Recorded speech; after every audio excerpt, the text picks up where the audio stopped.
The Christmas Reunion Part 2. I'll just go back a little bit just to refresh us.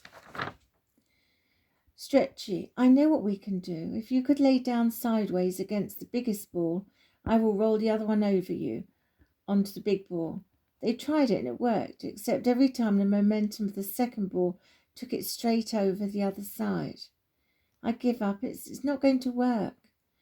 No, listen, Matilda. If you and I stand up the other side, we can stop it rolling off. Good idea, Panther. We can try.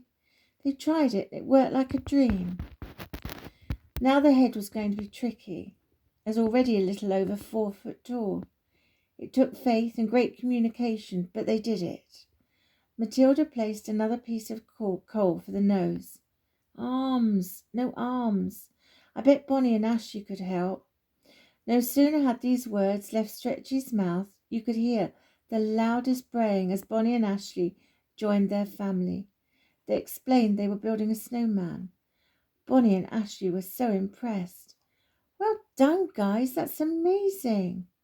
We need arms, though. Bonnie and Ashley trotted off, returning minutes later with long sticks. Perfect shape, even had hands. Ashley stretched over and managed to push one arm in, and then Tyler jumped up and pushed the other in with his mouth. They all stood back and admired their handiwork. Well done. Now just remember this, the magpie said. Kiss me on my carrot nose, not once, not twice, but thrice, for a visit from a one so dear. Do not be sad and do not fear, for when I depart, a wondrous gift I will bestow. Excuse me, carrot nose. Ah, yes, Matilda, sorry. The magpie sounded awkward. It was silent. They all looked sombre.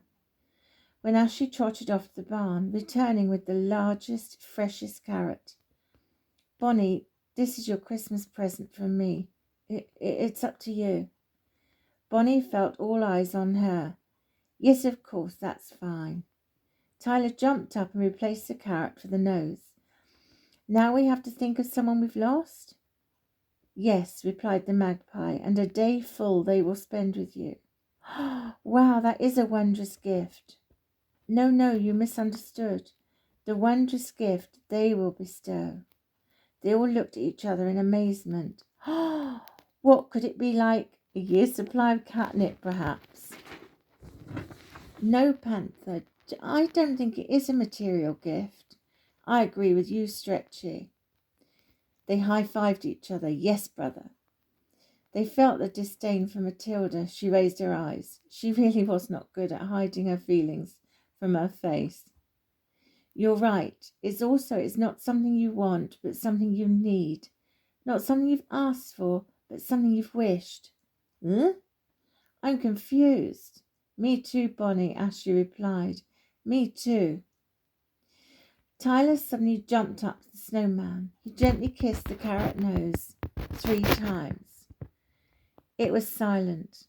They all looked towards the magpie, who said nothing. Well, that's that then. Matilda started to walk towards the house, followed by Panther. Stretchy and Tyler looked at each other. Tyler had a big tear forming.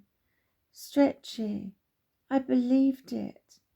Stretchy walked towards his brother's side and gently leant against him, resting his head on his. Me too. Just then the brightest light surrounded the snowman, so much so they had to look away.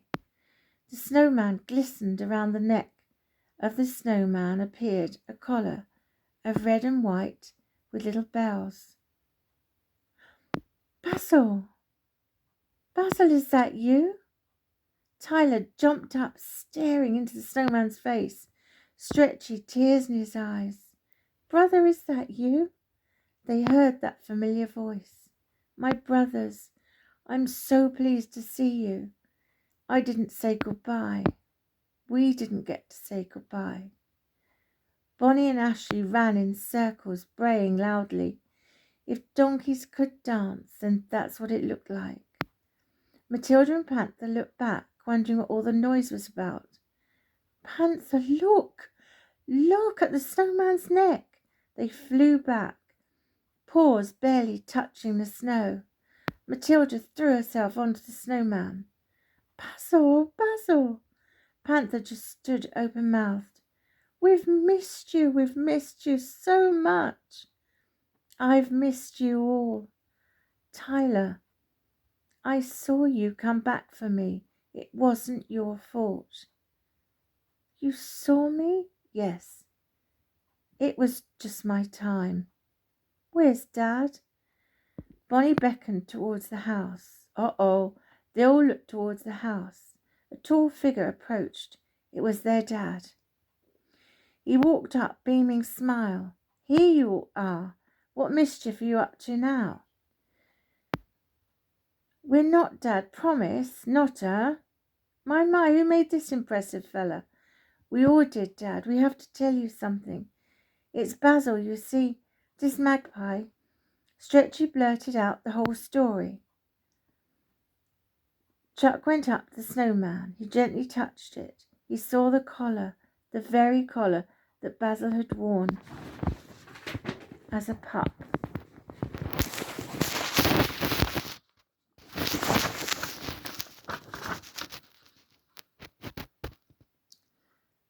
The very collar he had had as a Christmas present that he wouldn't give up. Chuck had wondered if it was the bells he had got used to, but saw no sense in stressing him and taking it off. Basil, my boy, is it you? Yes, Dad. He hugged the snowman. The stick arms clung to his dad. Matilda, meanwhile, had given poor Stretchy a sharp scratch on the nose. What was that for? You were talking to Dad. Yes, I always do. Stretchy, you were talking to Dad. I know I was talking to Dad. He heard me. Tyler had overheard their conversation. Of course, a wondrous gift I will bestow. Of course. Panther, psst! Panther, come here. They told Panther. Oh, wow. So for today we can communicate with Dad. Matilda told Bonnie and Ashley their news. They all talked, laughed, remembered so many things, all shared memories. It was truly wondrous, and to share with their dad as well. Dad cleverly adjusted the sled so they could pull Basil to the house. The house visit was quick as it was too warm indoors. They played games. It was a magical day that none of them would ever forget. Daddy made a fire and cooked a fabulous feast. The time had gone so quickly. It was fast approaching 7:15 a.m., the time of Basil returning. The magpie had returned. Daddy thanked the magpie. They all said their goodbyes to Basil.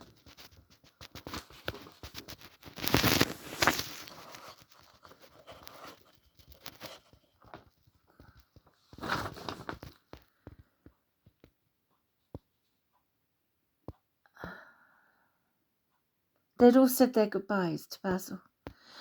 It was sad that the day had gone so fast. Bonnie and Ashley nudged Basil gently with their heads. They all had one last hug. Then Daddy, well, my boy, this is it then. I love you. I'm proud of you, my boy. See you later, my family. I love you. For a magical, wondrous moment, they saw Basil in his true form. Goodbye. Then he was gone. The collar had gone. The snowman had lost his shimmer. It was silent. Daddy walked to Bonnie and Ashley. Away to the barn. I'll feed you later. They trotted off. So can Dad still talk with us then, Matt? I don't think so, Stretchy. He would always say that anyway. You're right, girl, I would. He winked. Who's for breakfast then? They did get to keep their wondrous gift.